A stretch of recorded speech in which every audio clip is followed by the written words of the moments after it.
Ko me ne zna, zovem se Dragan Trogranč, dolazim iz Sarajeva. Po profesiji i orijentaciji sam pravnik i ujedno i terapeut, odnosno bolje, kako se kaže, life coach. Tema koju sam odabrao da obradim prilikom ove naše sesije jednostavno nije mnogo popularna, ali ono što nas prati redovito u ovom našem društvu. To je dekadencija bosansko-hercegovačkog društva. Ja bih jednostavno spram svojih poziva morao govoriti o pozitivnim temama i morao bih podizati ljude, upućivati ih na zakone, upućivati ih kako na prave zakone, tako i na psihološke zakone i tako dalje. Na našu žalost danas o tome neću moći govoriti. Tema je barem u početku negativna i natjerat će nas da se svi zapitamo u kakvom društvu živimo.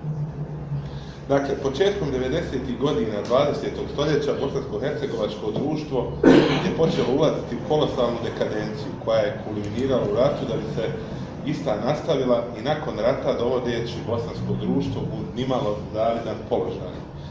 Ne bih želio da vam oduzimam mnogo vremena sada historijskom analizom prethodnih događaja, niti bi se većina onih koji će čuti i pročitati ovo moje izlaganje na cijelom teritoriju Bosne i Hercegovine složila u vezi sa uzrocima rata i istorijom predratnih i poratnih događanja. Svaka strana pod navodnim znacima će tako optužiti onu drugu. Nekima su tako krivi stranci, drugima su krivi izdajnici u vlastitim redovima i tako bismo mogli nedogled tražiti uzročnike ovog rata i stanja iza njega. Istina je negdje na pola puta. Vjerovatno da svi nabrojani subjekti snose jedan dio krivice, odnosno odgovornosti, kao i oni koji su birali u početku opijeni lažnim vjersko-nacionalnim fantazmima. Nesumnjivo je da se Bosna i Hercegovina nalazi na istorijski i geografski trusnom podneblju i da konfesionalna i nacionalna pripadnost njenog stanovništva čini osnov za dalja sukobljavanja, podjele i mržnje. Također ne gledaju svi jednako ni na prošlost ni na budućnost Bosne i Hercegovine. Međutim, prebacivanje krivice i konstantno spinovanje i nacionalistička retorika nikako ne mogu biti osnov napretka društva koje, kao što i sama tema ovog mog izlaganja govori, u velikoj dubiozi bez mnogo svijetlih tačaka. Kao što znamo, rat koji je bjesnio na bosanskom tlu drastično je utjecao na dekadenciju samog društva.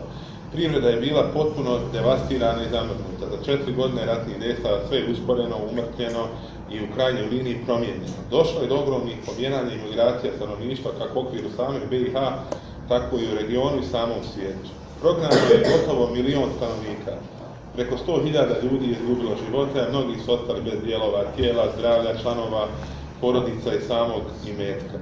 Na našu žalost, kompletna dekadencija društva nije zaustavljena ni samim krajem rata, te se i danas, 22 godine nakon kraja ratnih dejstava, suočavamo sa mnogo problema koji zadiru u same temelje funkcionalnosti ovog društva. Dekadencija BiH društva je sveopšta pojava. Dakle, ne postoji ni jedan dio društva koji nije zahvaćen nepotizmom, korupcijom i disfunkcionalnošću. Disfunkcionalizam se uočava na svim nivoima vlasti, u javnom i privatnom sektoru, te u svim granama privrede. Većinski kapital nakon rata se nalazi u rukama relativno malog broja, uglavnom nedostojnih i nestručnih kapitalista koji ne poštuju temeljna prava radnika, niti slobo zakona u principu. Protesti nezadovoljnih radnika, pogrešno privatiziranih preduzeća su tužna svakodnevnica ovog društva, kao i samo nezadovoljstvo većine radnika plaćama i uslovima za rad i napredovanje. Edukovana radna snaga pronalazi svoju sreću često pod tuđim suncem, čime još dodatno pogoršava položaj ovog društva, prepuštajući ga milost i nemilost nestručnim, ali zato podobnim kadrovima. Najobičajne stvari koje svugdje u svijetu funkcionišu bez ikakvih problema, kao što su registracija firme, plaćanje računa i obaveza, zahtijeva beskrajni napor. Oni koji hoće da rade pošteno plaćajući svoje radnike i svoje obaveze često su dodatno izloženi raznoraznim inspekcijama i obavezama, čime im se sam proces poduzetništva dodatno pokušava ogaditi i otežati. Što se tiče financija, većina građana i privrednih subjekata u Bosni i Hercegovini su zaduženi stranim bankama koji ovo malo kapitala uglavnom iznose van granica Bosne i Hercegovine. Posljednjih 7-8 godina, pogotovo nakon svjetske ekonomske krize, dolazi i do drastičnog opadanja kupovne moći onako siromašnih građana. Narodski rečeno, plaće, penzije i naknade se smanjuju, troškovi života se povećavaju. Te takav disbalans direktno vodi u osiromašenju dobrog broja građana, a samim tim i društva u cjelini. Zaduženi nisu samo građani i firme. Također državne institucije, kao nigdje u svijetu, funkcionišu na osnovu posuđenog novca od MMF-a, te u slučaju daljnjeg neispunjavanja strogih uslova koje ove institucije zahtijevaju od nas, moglo bi doći do urušavanja ekonomskog sistema i platnog prometa u širem smislu. Nažalost, dekadencija ovog društva nije samo politički i materijalne prirode. Ona je prisutna i u sportu, kulturi, obrazovanju, zdravstvu, moralu i tako dalje. Tako, na primjer, većina naših sportskih kolektiva, pogotovo onih klubskih, kada odu iz naše zemlje, vrate se sa jako skromnim ili nikakvim rezultatom. Naši klubovi često ne mogu proći preduke preko kvalifikacijama, te pojedincima nedostaje novca za takmičenje. Svjedoci smo da se olimpijci vraćaju skromnijih rezultata nego onih koji su ostvarili na treninzima i tome slično. Amaterski se odnosi prema sportskim kolektivima, često same arene i stadioni su ništa drugo nego poligoni za fašizam i nacionalizam pojedinaca. Sve manje i manje u žiži interesovanja smo popularnih svjetskih muzičara, glumaca i umjetnika. Oni zaobilaze našu državu u širem luku, za to vrijeme se zatvaraju kina, pozorište, muzeji, za koje država nije predvidjela mogućnost i potrebu za rad. Na gotovo svim pozicijama u državnim institucijama, pa čak i jačim privatnim firmama sjede nemoralni, nestručni i neposlušni ljudi, i poslušni ljudi. Ne trebamo biti politički niti ekonomski analitičari da vidimo kako istih godinama ovo društvo vode u propast, ne poštujući osnovne zakone i moralna načela. Kao jedan od temelja civilnog društva nameće se i poštivanje ljudskih prava, koje je na očajnom nivou. Zakoni su često mrtvo slovo na papiru i često ne važe jednako.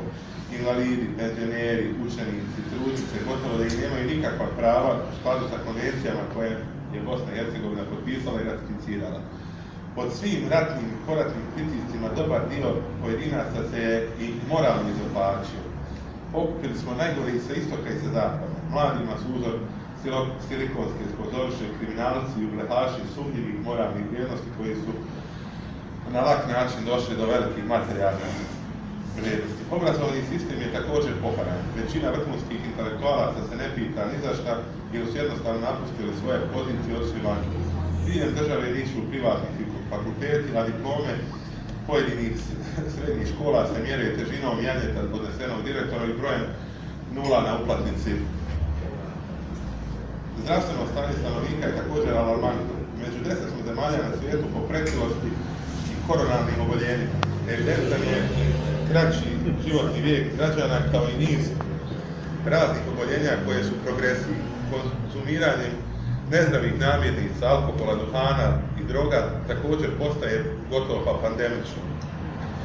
Kao neko ko zadnjih 10 godina se bavi pisanjem i izučavanjem teme mentalnog zdravlja, mogu konstatovati da smo pod stalnim pritiskom. Stres, traume i kontinuirano predjevanje frustracija su doprinijeli tome da smo postali veoma snažan konzument antidepresiva. Nezdrava situacija u društvu se preljeva i na porodicu, te su česti sukobi porodici, razvodi brakova i čak fizičko nasilje.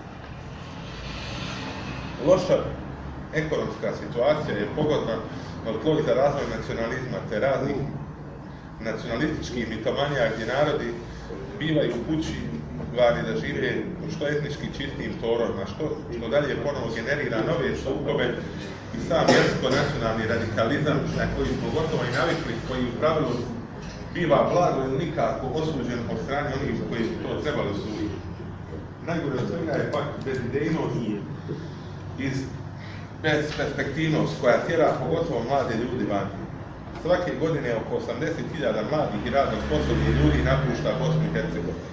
Evo, svjedoci smo da je u ovom upisnom roku samo 60% kapaciteta na sarajevskim univerzitetima upisano, što se do sad nikad nije desilo. Dakle, zatvaraju se škole, zatvaraju se odjeljenja i tako dalje. Ne treba zaboraviti situaciju da u Bosni i Hercegovini vlada bijela kuga, što znači da više ljudi umire nego što se rađa. hrabri, inteligentni i poduzetni ljudi sve češće gledaju sa tugom očima u pod i govore kako se ovdje ne može ništa promijeniti. Sve prethodno nabrojano vezano za korupciju, za nacionalizam bez perspektivnog, usloženog post-dejtonskog organizovanja sistema ozbiljno doprinosi tome da smo na dobrom, a mogu se slobodno reći gotovo i sigurnom putu da postanemo failed state, odnosno propala država, to je država koja ne ispunjava svoje osnovne funkcije. Gotovo svakodnevno tome svjedoče različiti prilazi u medijima. Možete vidjeti napade pasa lutalica u centru grada, naziv ulica po fašistima. U Sarajevu nemamo vode u 21. stoljeću, u jednoj od najbogatijih podneblja, u Zenici ljudi nemaju grijanje i tako dalje. Naravno, smatram da još uvijek postoji šansa da se spasemo sa ruba ponora na koji se nalazimo. Ali spasenje je moguće samo kroz kontinuiranu, istrajnu, domaću, inostranu akciju svih subjekata koji smatraju da mogu pomoći ovome društvu. Jednostavno, prošlost se mora ostaviti u prošlosti. Trebamo prihvatiti ideju postojanja jedne bosanske nacije koja se sastoji od raznih naroda i vjerskih skupina i odustati od fašizma i redentizma, nasilnog centralizma, te se okupiti ne oko brojanja žrtava i prebacivanja krivice iz bliže i dalje prošlosti, već oko konkretnih socijalno-ekonomskih pitanja. Kao što već rekao u uvodu, teško ćemo se moći složiti oko osjetljivih pitanja iz prošlosti, ali bi se trebali moći složiti oko prosperiteta i bolje budućnosti. Stanje, ako na prvi pogled djeluje konfuzno i kompleksno, je u svojoj suštini jasno. Kako kažem, ljepota i jednostavnost. Jednostavno, da bi svi bili zadovoljni, trebamo svi osuditi ratne zločine i odati pošast svim nedužnim žrtvama sukoba 90. godina bez izuzetaka i bez upuštanja u teretanje i vaganje krivice. Potrebno je uvesti politiku koja zabranjuje preglasavanje i nametanje rješenja istina iz jednog centra drugim centrom. Esencijalno bi bilo ideološki osamostaliti bosanske Srbe, Hrvati i Bošnjake u centara odlučivanja iz Beograda, Zagreba, Ankare i tome slično. Ako već žele da odlučuju, prije svega trebaju počistiti u svom dvorištu, pa tek onda se dati pravo da čiste u tuđe. Na njihovu žalost smatram da spasenje ovog društva ne mogu voditi niti oni koji su ga namjerno ili ne upropoštavali već evo 3 decenije. Političke partije i njihovi službenici koji se optužuju za ovakvo stanje jednostavno treba zamijeniti nekim novim, neokaljanim, nešto mlađim i sposobnijim političkim subjektima i pojedincima.